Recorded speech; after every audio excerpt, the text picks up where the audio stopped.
Hi, this is Krista at The Secret Yarnery. Welcome to Crochet Podcast, episode 111.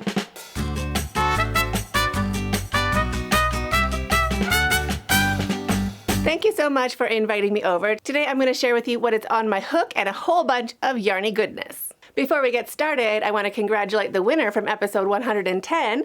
Congratulations to Mary Kammerer.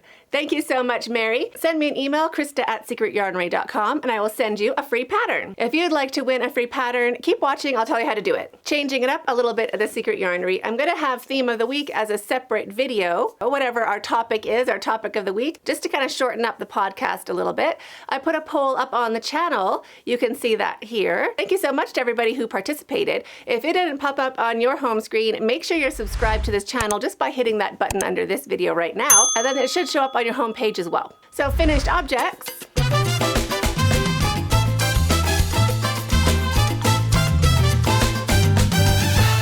Yeah, I don't have any. I have some small ones, but they're going to be part of a larger project, and I want to kind of keep that as a surprise because I'm like super excited about it. So hopefully I'll have enough crochet time to get that done in the near future, but you're going to love it. Well, I guess finished objects, I do have one. I did manage to finish up all of my Bloomscape Cal squares, including the next one that'll be coming out in November. This gorgeous granny square was requested with super thanks or thanks underneath the video. So if you have something really important to you, that's a good way to get my attention, I'll tell you that. So this will be the next Bloomscape Cal design. Thank you, Tracy. And I'm super excited about that. I have the prototype completely done. Gorgeous. I also got caught up with my other squares, including the ends. So this is the first square. The second square, the third square, and this will be the fourth square. I'm doing 2 of each design, and that will be enough for a twin size blanket, or it can just cover my sofa right there. So that is the size I'm doing. Let's see if I can show you all together. And these are the designs so far. It's not too late to join the Bloomscape Cal. There is a playlist, chronological, starting at the very beginning, working all the way through, so you can get caught up on your flower designs as well. It is 1 new flower granny square every month, and you can make as many of them as you want. If you make 1 of each, it'll be baby blanket or lapgan size. 2 of each will be twin size. 3 of each will be a gorgeous square, and 4 of each will be a queen or king size blanket. So all caught up on that and got my ends done. I have a lot of works in progress.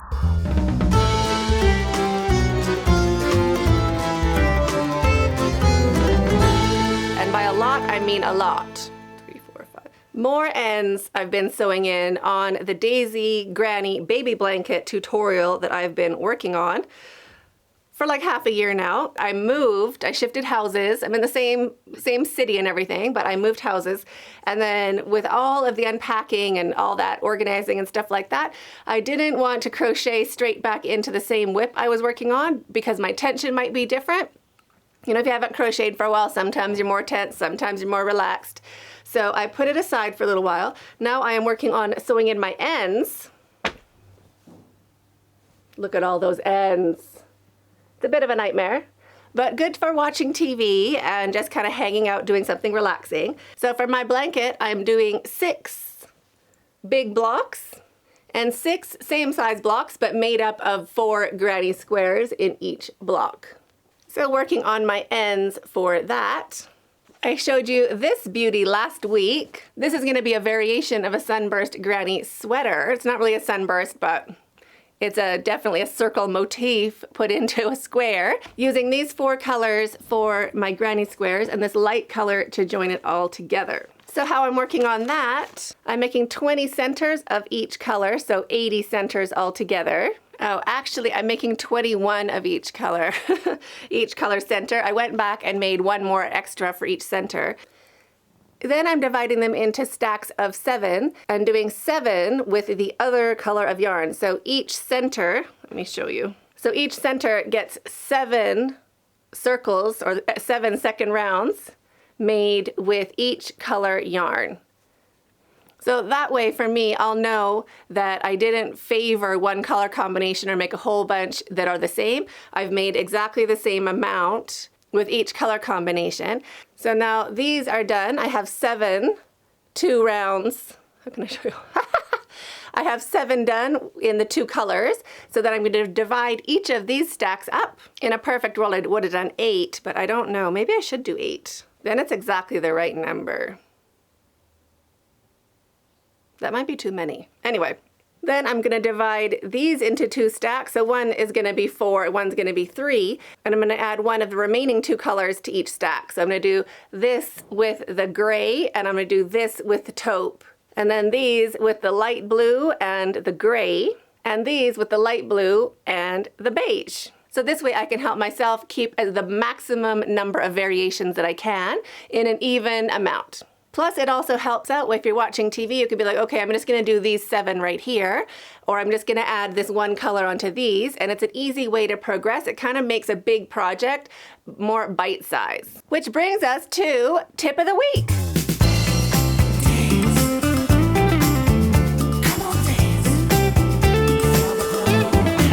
Staying motivated during big projects. Break up a big project into small steps. Just something obtainable that you can achieve while you're watching 1 episode of your favorite TV program, or 2 episodes, or a movie, or an afternoon. Break up your big project into small bite-sized steps. That way you feel successful and motivated. You don't think, oh, I have so much to do on a project. You're like, look, I got all of that second round done. That way it's a lot easier to stay motivated doing a big project because you feel like you've gotten something done. You've achieved your goals. So break up your big projects into small, achievable, bite-sized mini goals. Now my last WIP, can you guess what it is? I know some of you already got it if you've been watching me for a few weeks. This is my upcoming Party Cardi 2.0. That's cute, right? Oops. So Party Cardi, oh, let me show you the Party Cardi.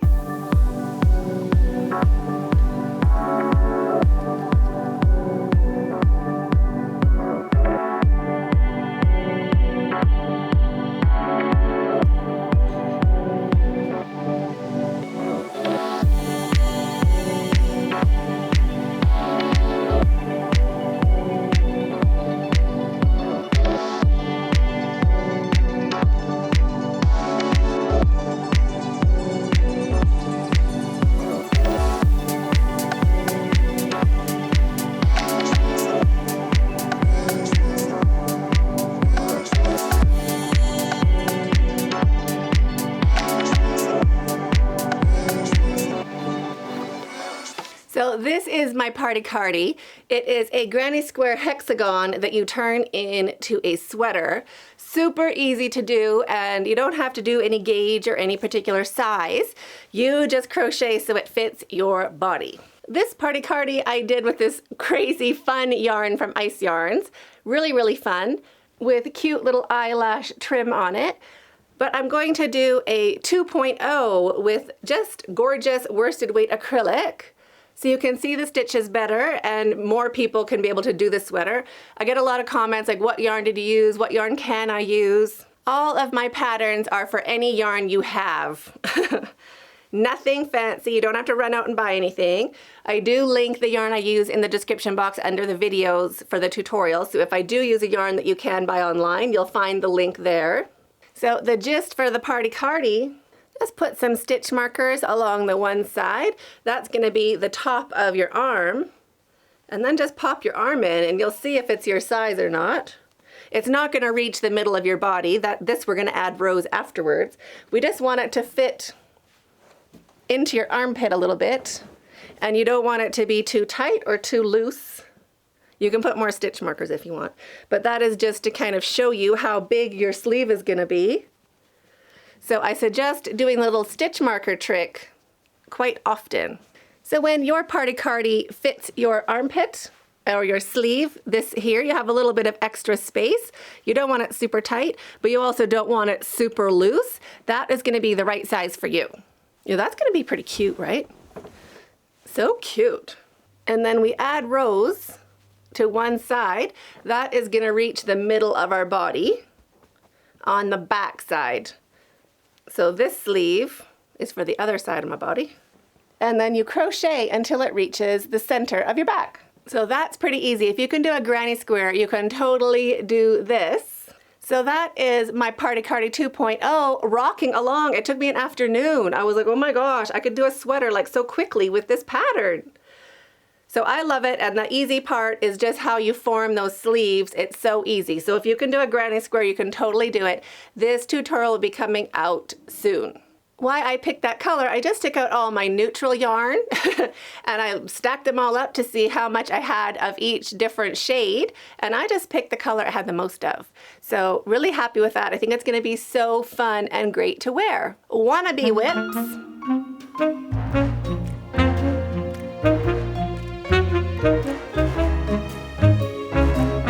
Yes, wannabe whips. That's what I want to be working on. I tried starting a little sample for a baby blanket, a Christmas baby blanket, but I'm like, what am I doing? I should make a baby blanket in like baby colors or like normal colors, and then a Christmas blanket in Christmas colors. Doesn't have to be the same blanket, like the same idea. Do you know what I mean? So then I got started thinking of doing a good old log cabin. That would be so cute. Then I was like, I don't know if I like it, like at all. So I tried another version of it. And then I'm like, I still don't think I like it. So then I scrapped that. I'm like, eh. So I have a whole WIP basket going on with my Christmas colors. Pause game. I don't know what I'm doing with it. It's out and I'm thinking about it.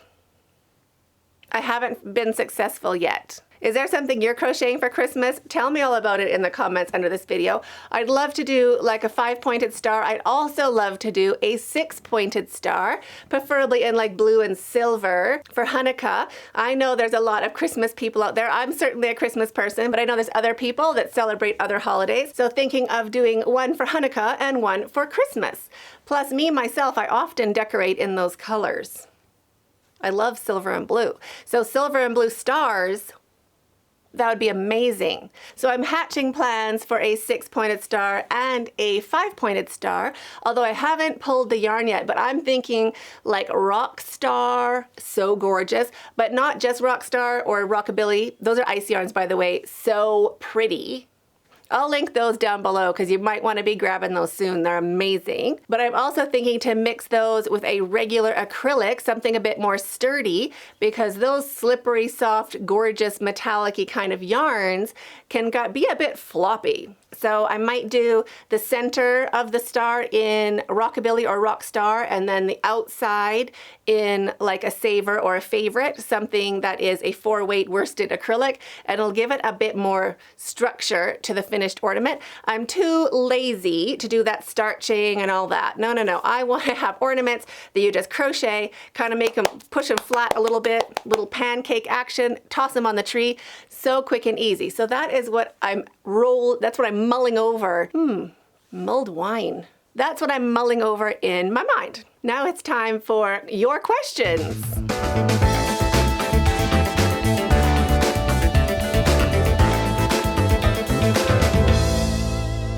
Kina is asking, can you do an updated favorite yarns video? What are your go-tos?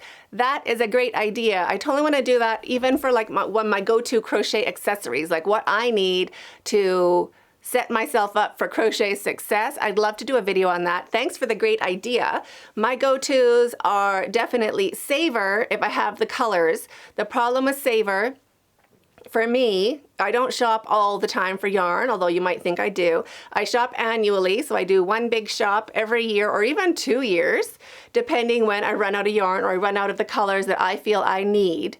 So when I do my shopping, there's not always the colors that I want in the yarn that I want. So I want Saver, which is my top shelf here. I want Saver, but I want it in all the gorgeous, happy colors. They don't always have it. So that's my go-to if they have the colors that I want. My next go-to, it has more colors and it is a nice yarn to work with also, although it's a bit thinner in weight. It's still, they say it's a 4-weight, but it's a bit thinner of a 4-weight. Look, you can't mix the two together. So in my head, Favorite is more of a DK or a 3-weight yarn, but it has a lot of great colors going on. So that's my second shelf right there. So those are my main go-to. If I can get colors in those yarns, that is what I use. And the next question is from Sharon. Sharon's asking, can you please explain what the difference is between 2 double crochets in 1 stitch and the double crochets 2 together? It looks like how you would do a decrease of 2 double crochets, but instead of 2 stitches, it's in 1 stitch. Is that what it is? And the same thing with 3 double crochets in the same stitch. Thanks in advance. Yes, Sharon, it is pretty much the exact same thing. So if you are doing 2 double crochets in 1 stitch, or 3 double crochets, or 5 double crochets, eventually you get more of a fan. It starts fanning out. So the more stitches in 1 stitch, the more of a shell shape that you get, or the more of a fan shape. And if you have your double crochets, 1 in each stitch, and you're decreasing, you do little decreases the same, but the stitches don't start in the same place. They each start in a different stitch. So that is going to cinch in your work or make your stitch count smaller. Now with cluster stitches, 2 double crochets together, or a DC2 tog or DC3 tog, that's what you'll be seeing in the patterns. Those are cluster stitches. So you're starting all of those double crochets into the same stitch and you're finishing them all together. They count as 1 stitch. So you'll make up the difference, the size difference in chaining in between those clusters. So for my granny square sweater, these are 2 DC tog for the gray round or the beige round, and 4 DC tog for this navy blue round on the edge. So you make up the difference with the chain in between. So the difference, Sharon, is where those stitches start. Clusters or DC togs, those start in the same stitch or the same space, and decreases start in the different spaces. So that was a really good question. Thanks so much for asking. If you have a question, let me know in the comments under this video, and I will try to find it in next week's podcast. So many good questions. And now, news of the week.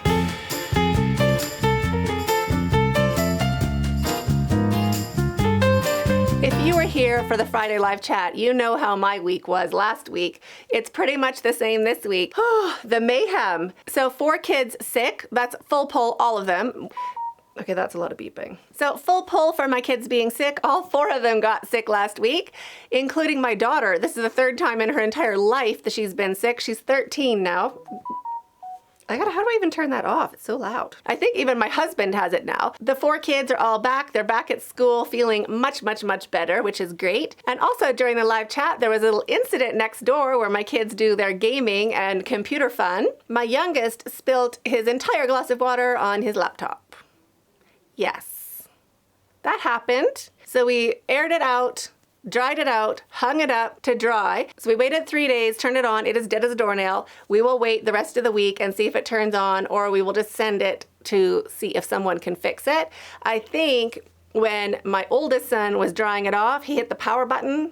So it powered on while it was wet, and then the screen went black and it totally died. So it might have gotten fried after the fact. It was Diwali on Monday, such a fun holiday, and it is Indian New Year's today, which is one of my favorite days. You get to pay respect to your elders and they give you cold hard cash. So I love that. I had to stock up for my kids. They figured out that they can ask mom and dad. I'm like, no, it's just grandma and grandpa. But what a fun tradition. I totally, really enjoyed it. It's one of my favorite. And also it is one of my 9-year-old's birthday tomorrow, so planning a big day out. Still going to school, but picking him up from school and doing a whole bunch of adventures. Pretty sure he's not gonna watch the podcast. Right? He better not. Anyway, picking him up, taking him up for lunch, and doing all these little fun activities before dinner. So I thought that'll be really fun. Birthdays are always so much fun. And now it's your chance to win a free pattern with Question of the Week.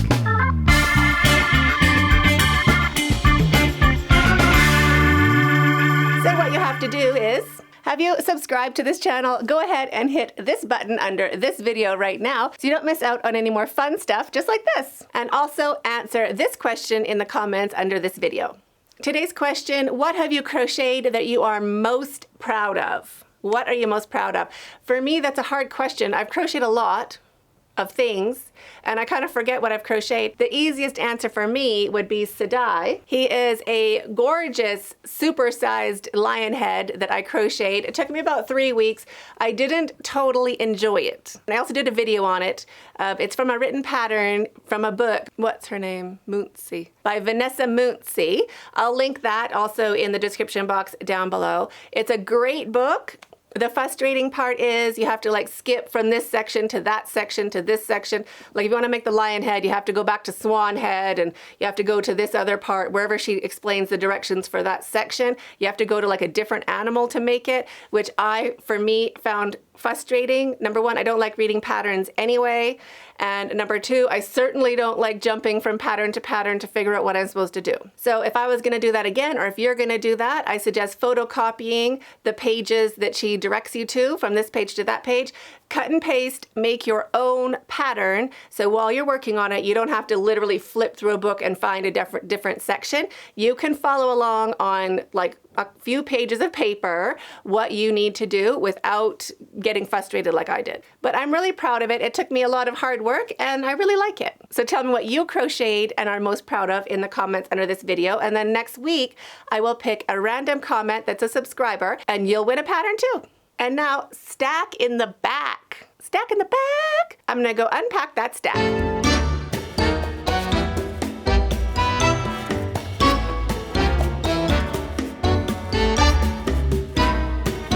Let's unpack this stack.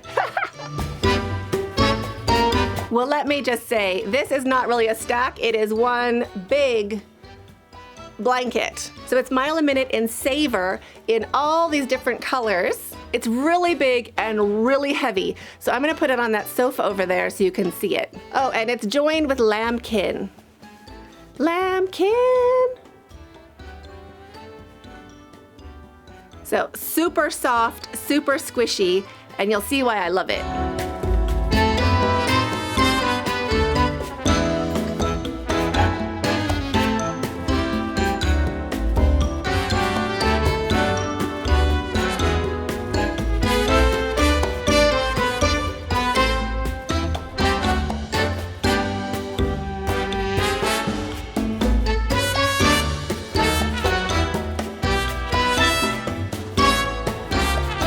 So there are 2 shades of each color. So 2 shades of purple, 2 shades of blue, 2 shades of green, 2 shades of yellow, all the way through. Although I did stop at orange, I started joining with the purple stripes, worked my way up knowing that hot pink and that bougainvillea is my favorite color, but it just got too big. It got too big and too heavy. Even when it's on my queen size bed, it drapes on all sides. And if I added any more stripes to it, it would like fall on the foot of my bed. It was so big. So I just ended it at the orange just for practicality, so it's more of a usable blanket. If I kept going, it would be unrealistically, impractically large. It's super heavy. I do really love it for cold weather. Would I recommend it? No, I wouldn't, because lambkin is microfiber. So pretty much you're making a really big bedspread that is a Swiffa picker-upper. Not joking. It is a dust magnet. It cleans the house beautifully, but I don't really need something that cleans the house beautifully either on my slippers, yes, I made that mistake, and also on my bedspread. It is a great idea, but probably not in white. Oh, the lava blanket. I gotta show you the lava blanket. Okay, hold on. Lava blanket. So this is the same idea, although I changed colors in my Mile a Minute. I made a lava blanket for my son. Now this is well used, very well used. It is still lambkin, but it has been washed and dried so much. And with the black, you can't really tell that it's cleaning the house. So let me show you what this one looks like over there as well.